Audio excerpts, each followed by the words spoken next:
have nothing to lose. Map pride. Hashtag map rights, hashtag map pride, map acceptance, trans, come at me, anti, like, ew.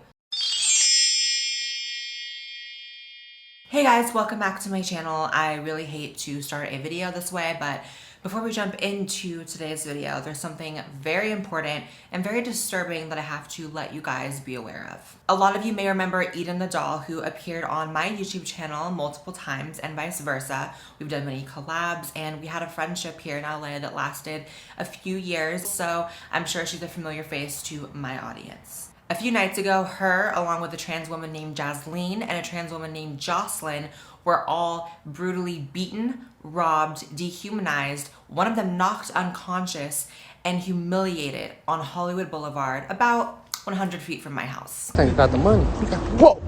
Oh, shit!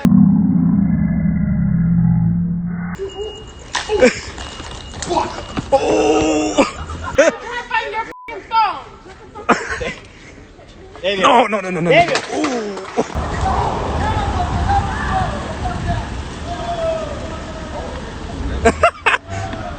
Hey, you remember that? Hey! And you want to talk about Black Lives Matter? You want to talk about Black Lives Matter? But a black girl sitting on the floor. What else you got going on? You better use your muscles, you got, nigga. Come on. The footage of what happened to these girls is absolutely disturbing. The worst part maybe being when Jasleen, who was hit in the head with a bottle and had her head cracked open, was unconscious on the street. Eden was screaming for help and people were laughing and filming. Now, I have a history with two of these ladies, Eden and Jasleen. I used to have the most amazing nights out in Hollywood with them, and despite anything that's ever gone on between us, I have a place in my heart for them, and seeing what happened to them, as well as the third trans woman who turns out is a supporter of mine who actually showed up to a meet and greet last year, I can't even wrap my head around how disgusting the footage is. The footage, which, by the way, was filmed and uploaded by the attackers. Now, it's really disturbing that these are the circumstances in which Eden and I have reconnected, but whatever's happened in the past, it's over. Doesn't matter. What matters is justice, and that's why after speaking to Eden, I'm getting the impression that the only thing that really matters to her right now is putting these men in prison. So if you know any of these losers, names, whereabouts, whatever it may be, please do the right thing and come forward, and you can call Hollywood PD.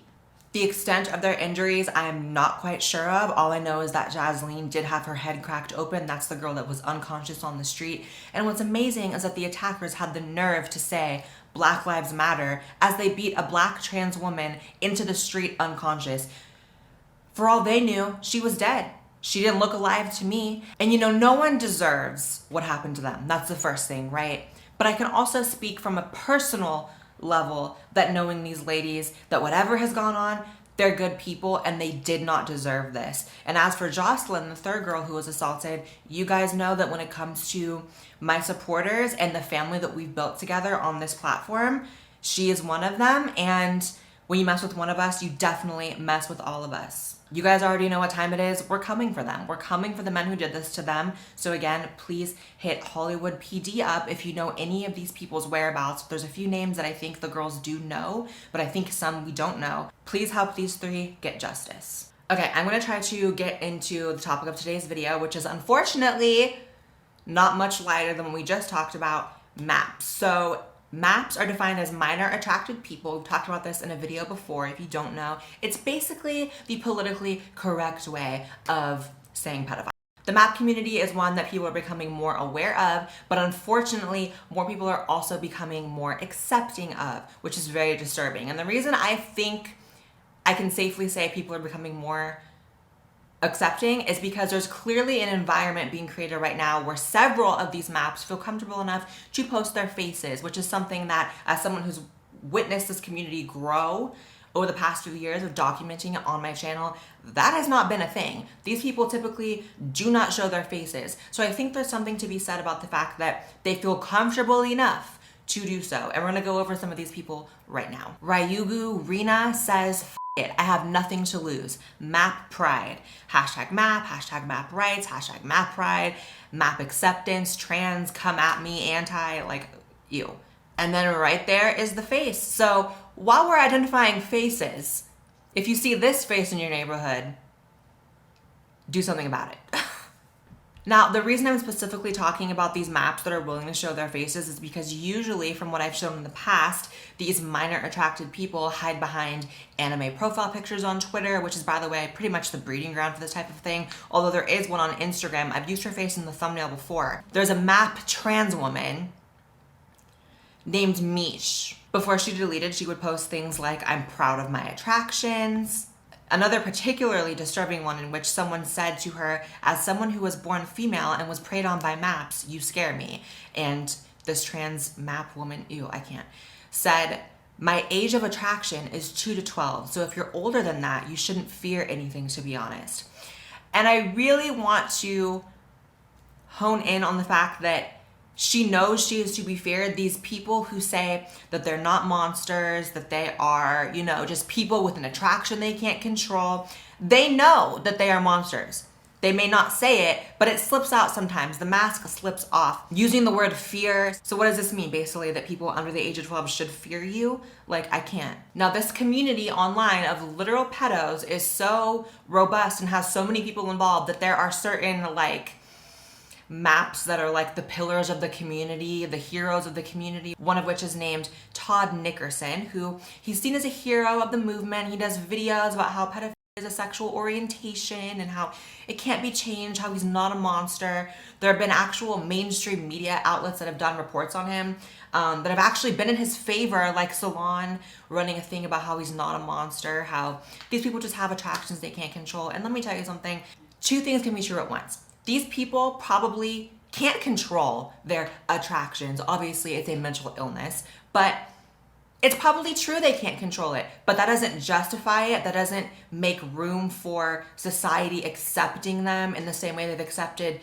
gay people, lesbians, bisexual people, etc. But it's very clear to me that their intention is to infiltrate that LGBT community, as I've said, and they're sort of following the blueprint that LGBT activists have set. Even if we want to go along with their line of thinking that pedophilia is somehow, I don't know, similar to every other sexual orientation, even if we were to grant them that, right? You have gay men and gay women who try to suppress their sexuality their entire lives, and then you find them with members of the same sex, and they've tried to hide it, they tried to not engage in those feelings, and they end up doing it because that's the way sexuality works. So their argument that it's just an orientation, they don't have to act on it, doesn't really sit well with me, and castration definitely seems like a way better option than just accepting them. Which, by the way, that just reminded me, Alabama recently passed a law to castrate convicted pedos, and shouts to Alabama. And listen, I'm not trying to say that people are starting to accept maps, right? I'm not trying to say that people are becoming more open to, like, pedos not being monsters. However, I am saying there is at least that little increase of acceptance enough, even if it's 1%, 0.5%, that these people are starting to feel comfortable enough to show their faces, to be online, making YouTube videos, posting on Instagram, talking about their attractions, and it's really disturbing. So I'm gonna put their faces up right here to help immortalize them. These people have definitely both deleted their accounts, but if you see these people in real life, if you see them around your neighborhood, definitely take whatever precautions necessary. That's all I'm saying. With that being said, you guys, in closing, do not let this disgusting community grow any bigger than they already are. And second of all, obviously from what I talked about earlier in the video, if you have any info you can send to myself, I can always relay that information to Eden and the girls. My Instagram DMs are probably the best place to do that, although obviously your first choice should be to contact Hollywood PD. Make sure you guys subscribe to this YouTube channel if you're not. I know you've already watched 4 or 5 videos in the past. I know you're probably gonna watch 4 or 5 more videos. You might as well subscribe, join the family. I don't have friends, so I kind of need subscribers. Make sure you guys follow me on Twitter and Instagram because I post on there way more than I do on YouTube, so you gotta follow those to keep up with me. And with that being said, I'll see you guys in the next video. Bye guys.